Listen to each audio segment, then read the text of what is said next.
नमस्कार, मैं हूं आपके साथ रोहित और आप देख रहे हैं एनएफ न्यूज। पिता का नाम बाल ठाकरे, बेटे का नाम उद्धव ठाकरे, घर का पता मातोश्री और पहचान हिंदुत्व की। लेकिन बेटा राजनीति के चक्कर में कहता है कि हम वक्फ बोर्ड की संपत्तियों को नुकसान नहीं होने देंगे और किसी ने हाथ लगाया तो ठीक नहीं होगा। ये बयान है उद्धव ठाकरे का, जो कि बाला साहब ठाकरे के सुपुत्र हैं और महाराष्ट्र के पूर्व मुख्यमंत्री। उद्धव ठाकरे ने क्यों वक्फ बोर्ड को लेकर इतनी बात कही और मुस्लिमों के लिए क्यों लड़ रहे हैं, इसी बात पर चर्चा करेंगे। और मेरे साथ मेरे सहयोगी वरिष्ठ पत्रकार पंकज प्रसून जी जुड़ेंगे। और पंकज जी, बहुत बहुत स्वागत है। पिता का नाम बाला साहब ठाकरे, पता मातोश्री, पहचान हिंदुत्व की, और बयान मैं वो वक्फ बोर्ड की संपत्तियों के लिए लड़ूंगा। देखिए, आपने उद्धव ठाकरे का बयान सुना दिया तो मैं थोड़ा बाला साहब ठाकरे के भी कुछ बयान के बारे में बताता हूं। बाला साहब ठाकरे ने कहा था कि जो हिंदू के घर पैदा होकर हिंदुओं की बुराई करता है वो किसी। अब मुझे नहीं पता कि बाला साहब ठाकरे वो पैदा हो गया। दूसरी बात, बाला साहब ठाकरे ने यह कहा था कि जिस दिन शिवसेना कांग्रेस के रास्ते पर चली उसी दिन मैं ये दुकान बंद कर दूंगा। शॉप क्लोज उन्होंने कहा था। आज उन्हें नहीं पता, सोचिए उनकी आत्मा क्या सोचती होगी, कैसे वो बर्दाश्त करती होगी कि उनके घर पे की प्रॉपर्टी की रक्षा करने वाला एक नया ब्रिगेड पैदा हुआ है। वो बाला साहब ठाकरे जिसने इस मुंबई के बारे में मैच नहीं होने कि भारत के सैनिकों को मारा था पाकिस्तानियों ने, और नहीं होने देंगे, पीछ खोद डाला था बहादुर शिव सैनिकों ने। उस बाला साहब ठाकरे का बेटा है ऐसा, मतलब कि समझ में नहीं आता। ये शिवसेना नहीं है, ये वो वाली शिवसेना नहीं है जो दहाड़ कर कहती थी, मराठी बाणा गाती थी, जो जय भवानी जय शिवाजी का नारा लगाती। पिछले 2 साल से नारा नहीं लगाया इन लोगों ने, जय भवानी। भगवा ब्रिगेड खुद को नहीं कहते। हाँ है वो शिवसेना भाई, तो इसलिए वो बाला साहेब ठाकरे। मजबूरी है उद्धव ठाकरे की। क्या मजबूरी है? शरद पवार के चरणों में लौटना, शरद पवार के साथ रहना। उन्होंने नहीं, साथ रहना डॉक्टर ने कहा है कि नहीं रहोगे तो सुबह शाम दोपहर टैबलेट नहीं खाओगे तो मर जाओगे। किसने कहा था कि कांग्रेस की चमचागिरी करनी?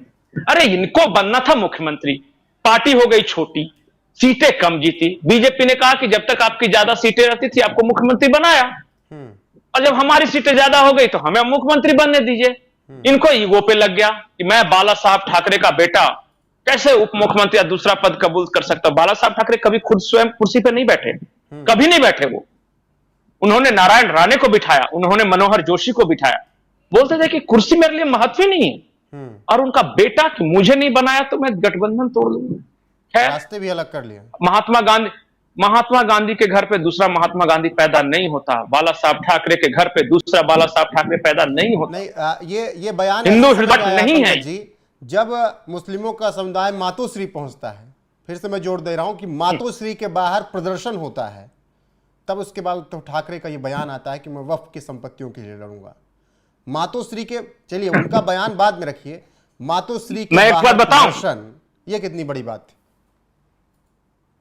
कितनी बड़ी बात मैं बताने जा रहा कि आप कल्पना भी कर सकते थे इस बात का कि बाला साहब ठाकरे जिंदा है, मातोश्री के बाहर आके ये मोहम्मदन प्रदर्शन बांद्रा में।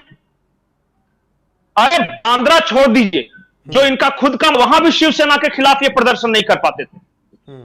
बाला साहब ठाकरे ने हाथ उठा दिया, और हाथ सिर्फ ऐसे कर दिया, मतलब मुंबई क्लोज्ड। ये था रुतबा। वो जब शेर वाले सिंहासन पे बैठते तो लगता था कोई शेर वाला। ये कहां मिमियाता है, कहां बोलता है, समझ में। आज घर के दरवाजे पर आके प्रदर्शन किया, कल घर में घुस जाएंगे। शरद पवार यांच्या शुभेच्छा करते रहिए, तो शक्ल ही अच्छी नहीं लगती। दूसरे की बात क्या करें?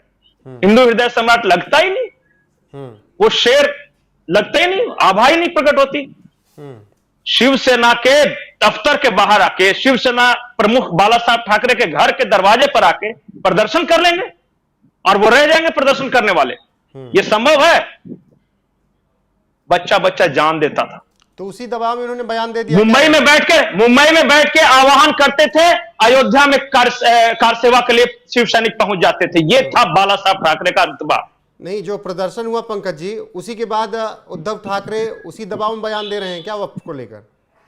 दबाव में देखिए, आज की शिवसेना, मतलब उद्धव ठाकरे वाली शिवसेना, संजय राउत, इनका बेटा आदित्य ठाकरे या उद्धव ठाकरे, बस यही 3 शिवसेना है।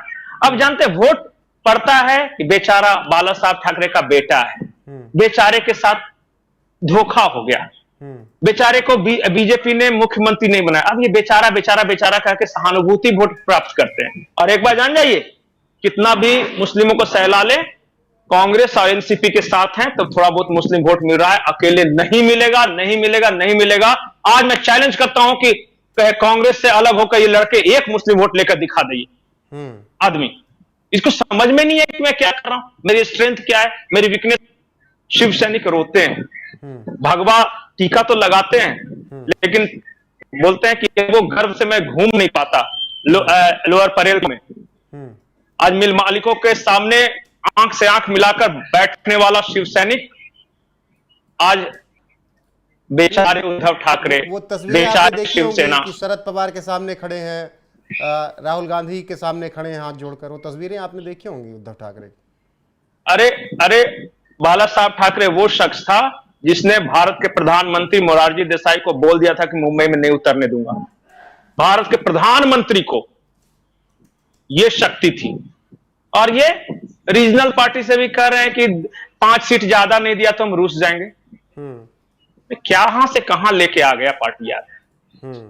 बाप बेटा और संजय राउत छोड़ के सारे लोग चले गए, अभी भी बुद्धि नहीं खुली है। और अभी कुछ दिन पहले अमित शाह ने कहा था कि औरंगजेब ब्रिगेड एक है, पता वो औरंगजेब ब्रिगेड से इनको बुरा क्यों लगा। इन्होंने कहा कि मतलब अच्छा बताइए इन्होंने अब तो हिंदुत्व का नाम लेना तक छोड़ दिया, अब तो नाम भी नहीं लेते उसका। अब तो ईश्वर अल्लाह तेरो नाम सबको सन्मति दे भगवान वाले उद्धव ठाकरे हो गए। इसीलिए जय भवानी छूट गया है क्या? जय भवानी, जय शिवाजी, मां तुलजा भवानी कहां नाम लेते हैं, अब नहीं लेते। वो बहुत पहले की बात हो गई, किसी जमाने में शिवसेना हुआ करती थी वैसे। तो कहां लगती है आपको? आखिरी सवाल, उद्धव की राजनीति कहां दिखती है आपको? सक्सेस हो पाएगी? नहीं, उद्धव ठाकरे फंस गए। उद्धव ठाकरे फंस गए इसलिए कि देखिए, बीजेपी से जलन है, जलन के कारण, द्वेष के कारण, ईर्ष्या के कारण आ तो गए, लेकिन इनका जो कैडर था, इनके पार्टी की विचारधारा कुछ अलग ही थी। वो कांग्रेस और एनसीपी की विचारधारा नहीं थी। अब तो उनके गोद में चले गए हैं, इधर एंट्री बंद हो गई है। अब करे तो क्या करे। बीच में खबर आई थी कि बीजेपी से बात कर रहे थे कि मुझे मेरी शिवसेना वापस दे दो और मैं तुम्हारे साथ आने के लिए तैयार हूं। बीजेपी ने कहा पहले अपने लक्षण बदल दो साहब, शिवसेना तो वापस हो ही जाएगी। बस वो पुरानी शिवसेना उस राग पे चलना शुरू कर दो। तो अगर तुम कहोगे कि वक्फ बोर्ड की प्रॉपर्टी को हाथ लगाया तो ठीक नहीं होगा, तो असली शिव सैनिक कहेंगे कि हमारे राम मंदिर, हमारे कोल्हापुर का आई तुलजा भवानी मंदिर पे हाथ लगाया तो ठीक नहीं होगा। तो यही शिव सैनिकों और उद्धव ठाकरे में फर्क आ गया है। ठीक है पंकज जी, तो वैचारिक गैप है ये। उद्धव ठाकरे ने क्या कुछ कहा एक बार फिर बता देता हूं कि मैं ऐलान कर रहा हूं कि अगर वक्फ बोर्ड की संपत्तियों को किसी ने छूने की कोशिश की तो मैं ऐसा नहीं होने दूंगा। साथ ही उन्होंने यह भी कहा कि किसी मंदिर या किसी भी धार्मिक संपत्ति को अगर किसी ने छूने की कोशिश की तो मेरा वादा है कि मैं ऐसा नहीं होने दूंगा। यह बयान दिया। हालांकि उन्होंने पहले वक्फ का जिक्र किया, उसके बाद कि दोनों तरफ मामला बनता रहे, इसीलिए मंदिर और धार्मिक स्थलों का जिक्र करके अपना एजेंडा उन्होंने सेट कर लिया। और जिनके दबाव में, जिनके प्रदर्शन के दबाव में उन्होंने यह बयान दिया, वो भी खबर हमने आपको यहां पर बताई थी कि किस तरीके से मातोश्री के बाहर मुस्लिम समुदाय प्रदर्शन करता है और फिर उद्धव ठाकरे का बयान आता है कि मैं वक्फ की संपत्तियों पर किसी का अधिकार नहीं होने दूंगा। ध्यान दीजिएगा, उद्धव ठाकरे के पिता बाला साहब ठाकरे हैं। तो फिलहाल पंकज जी जुड़ने के लिए बहुत बहुत शुक्रिया। अब आप दर्शकों की क्या राय है कमेंट करके जरूर बताइएगा। वीडियो को शेयर कीजिएगा, लाइक कीजिएगा, चैनल को सब्सक्राइब कीजिएगा। बने रहेगा हमारे साथ। नमस्कार।